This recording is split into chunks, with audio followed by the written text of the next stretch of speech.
नमस्कार बच्चों, एक बार फिर से आप लोगों का रेडियन गुरुकुल के डेली करंट अफेयर सेशन में स्वागत है। आज के सेशन में हम लोग बात करने वाले हैं 1 और 2 सितंबर की काफ़ी इंपॉर्टेंट इवेंट्स की, जो एग्जाम के लिए काफ़ी महत्वपूर्ण होंगे।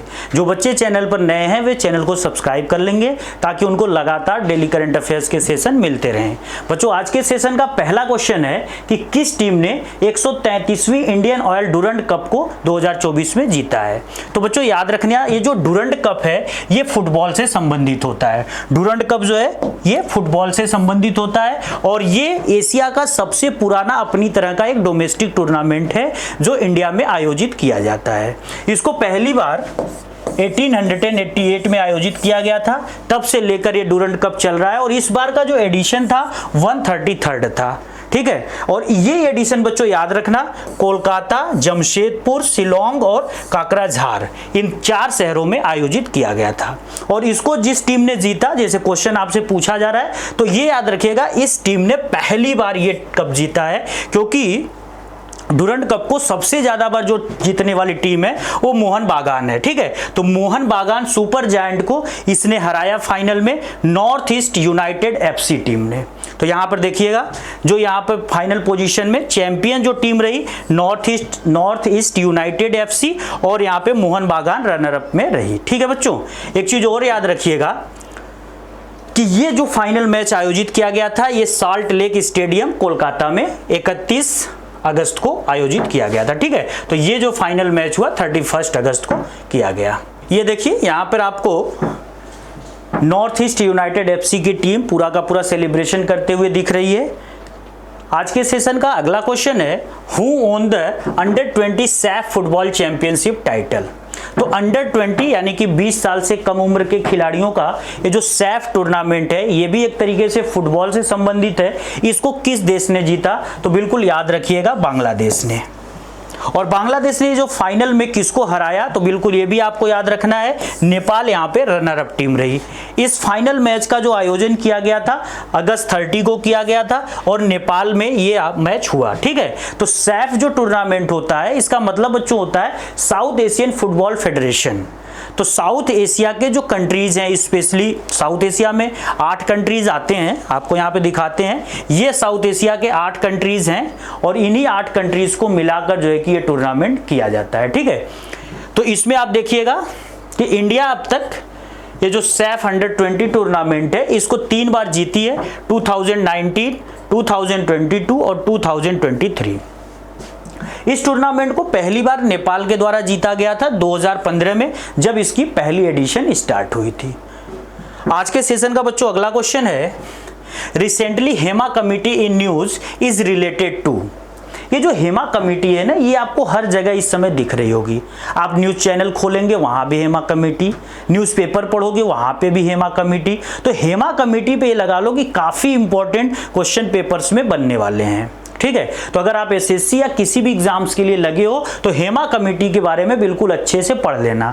अब हेमा कमेटी का जो रिलेशन है, यानी कि इसने किस सेक्टर पे अपनी रिपोर्ट पब्लिश की है जिससे पूरा का पूरा बवंडर मच गया है, तो बिल्कुल याद रखिएगा फिल्म इंडस्ट्री।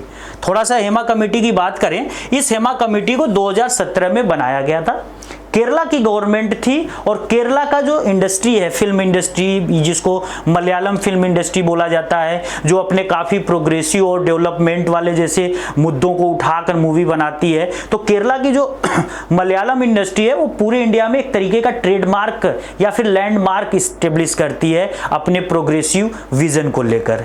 लेकिन हर सिक्के के 2 पहलू होते हैं, तो कहीं ना कहीं अगर मलयालम इंडस्ट्री की कुछ अच्छी बातें हैं तो कुछ उसकी बुरी भी बातें थी जो बार बार न्यूज में आती थी। और इन्हीं सब बातों को फाइनलाइज करने के लिए एक कमेटी केरला सरकार बनाती है 2017 में, जिसकी हेड होती हैं केरला हाई कोर्ट की पूर्व जज जस्टिस के हेमा। तो इनकी रिपोर्ट है, इसी वजह से ये हेमा रिपोर्ट के नाम से पब्लिश हुई है। और इस जो ये कमेटी बनी इसमें 2 और मेंबर थे, टी शारदा जो कि मलयालम इंडस्ट्री की फॉर्मर एक्ट्रेस रही, और के बी वत्सला कुमारी जो कि रिटायर्ड IAS ऑफिसर थी।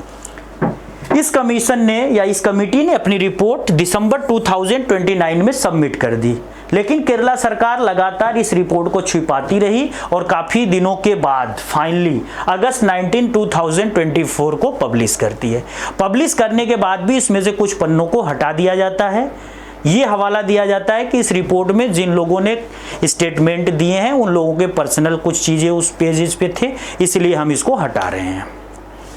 जैसे ही रिपोर्ट 19 अगस्त 2024 को आती है, पूरी मलयालम इंडस्ट्री में बवंडर मच जाता है, क्योंकि इसमें पूरी की पूरी मलयालम इंडस्ट्री के कुछ फेमस एक्टर या फिर कह लो प्रोड्यूसर, डायरेक्टर जो मेल हैं उन पर काफ़ी बुरे आरोप लगे, जैसे स्पेशली सेक्सुअल हरासमेंट का लगा, gender inequality, lack of basic facilities in the film industry. तो ये बहुत सारी चीज़ें जो है कि यहाँ पर बुरी बताई गई हैं, स्पेशली कि महिलाओं का यहाँ यौन उत्पीड़न यानी कि जो सेक्सुअल हरासमेंट है वो काफ़ी ज़्यादा है। तो बिल्कुल आपको याद रखना है। ये देखिए केरला के मुख्यमंत्री विजयन, और ये जो विजयन है और ये है यहाँ पे आपकी हेमा, जस्टिस हेमा, और ये बाकी दो लोग अलग से मेंबर है। तो ये रिपोर्ट आ गई है। आपसे अगर पेपर में एसएससी क्वेश्चन पूछती है कि हेमा कमेटी का संबंध किससे है, हेमा कमेटी कब बनी थी, हेमा कमेटी ने अपनी रिपोर्ट कब पब्लिश की, मतलब गवर्नमेंट को हैंड ओवर की थी, फाइनली गवर्नमेंट ने इसको कब पब्लिश किया, तो ये पूरा का पूरा यहाँ पे डेट आपको दिया गया है। ठीक है बच्चों, चलिए एक और क्वेश्चन देखते हैं। World coconut day is observed, विश्व नारियल दिवस कब मनाया जाता है?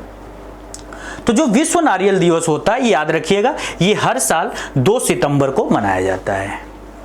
ठीक है। अब नारियल जो कोकोनट है, अगर इसके प्रोडक्शन की हम बात कर लें थोड़ा सा इकोनॉमिक पर्पज से, तो इसके प्रोडक्शन में हमारा केरला जो स्टेट है वो टॉप करता है। तो केरला जो है कहीं ना कहीं कोकोनट का टॉप प्रोड्यूसर स्टेट है। और दूसरी तरफ अगर हम कंट्री की बात करेंगे तो याद रखिएगा इंडोनेशिया लार्जेस्ट कोकोनट प्रोड्यूसर है। कोकोनट हमारे लिए काफ़ी इंपॉर्टेंट है।